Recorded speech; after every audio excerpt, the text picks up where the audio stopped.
नहीं, कबीर खड़ा बाजार में, सबकी मांगे खैर, ना किसी से दोस्ती ना किसी से बैर. आपलं कुणासंग दुश्मनी नाही, पण आपल्याला सगळ्यांचं भलं करण्याचा हेतू आहे. आणि हे कबीर कोण आहेत?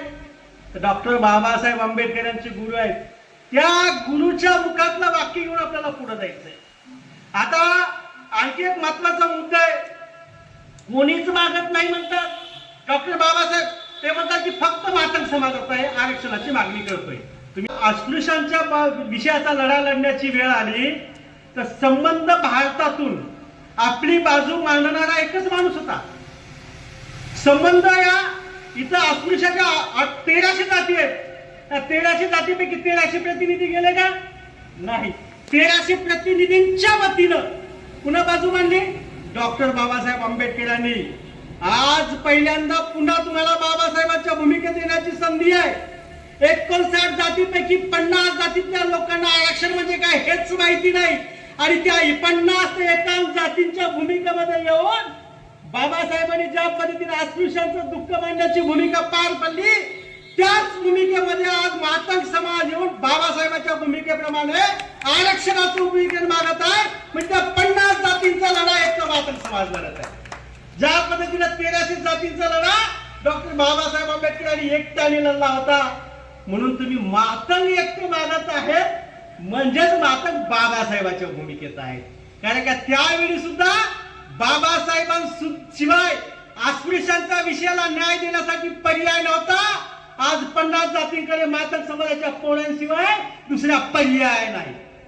म्हणजे आज आपण खऱ्या अर्थाने का कुणाची चळवळ राबवत असेल डॉक्टर बाबासाहेब आंबेडकरांच्या चळवळीला आपण पुढे घेऊन जात आहोत.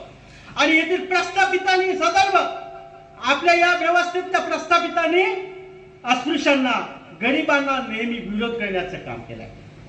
मातंग समाज विरोधाच्या भूमिकेत आहे का? अजिबात नाही.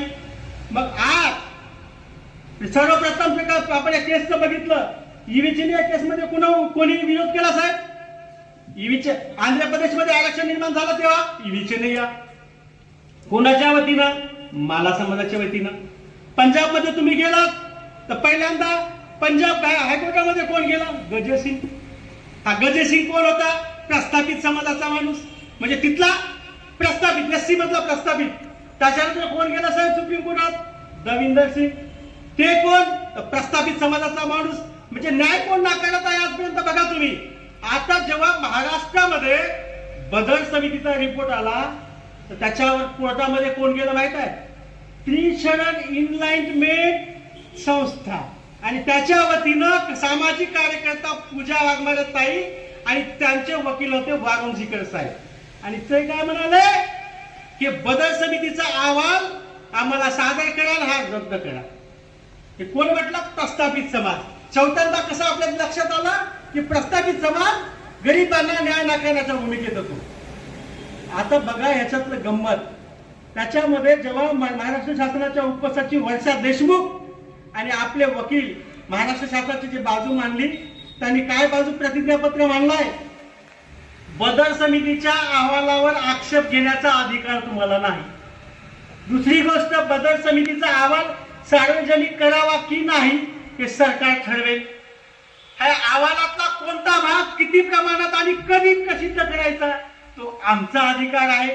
त्याच्यामुळे ज्यांनी ही केस दाखल केली ह्यांच्यावर दंडासकट ही याचिका खारिज करावी असं कोण म्हणतंय? महाराष्ट्र मुंबई हायकोर्ट म्हणतंय. म्हणजे अस्पृश्यांच्या बाजूने आपण लढत असताना आपली बाजू कोण घेतंय? न्यायालय. सुप्रीम कोर्टामध्ये कुणाची बाजू घेतला? आपली. कुणाच्या बाजूने लढत होतो आपण? गरिबांच्या न्यायासाठी. म्हणजे मातंग समाज हा इतका चांगल्या भूमिकेत पहिल्यांदा आलाय. फक्त एकच आहे, ज्या पद्धतीने अपेक्षा असते त्याच्या पलीकडे काही नसतं. आणि या सगळ्या गोष्टी करत असताना मला मातंग समाजाच्या पुढाऱ्यांना सांगायचंय कुणाबद्दलही अपशब्द बोलायचा नाही.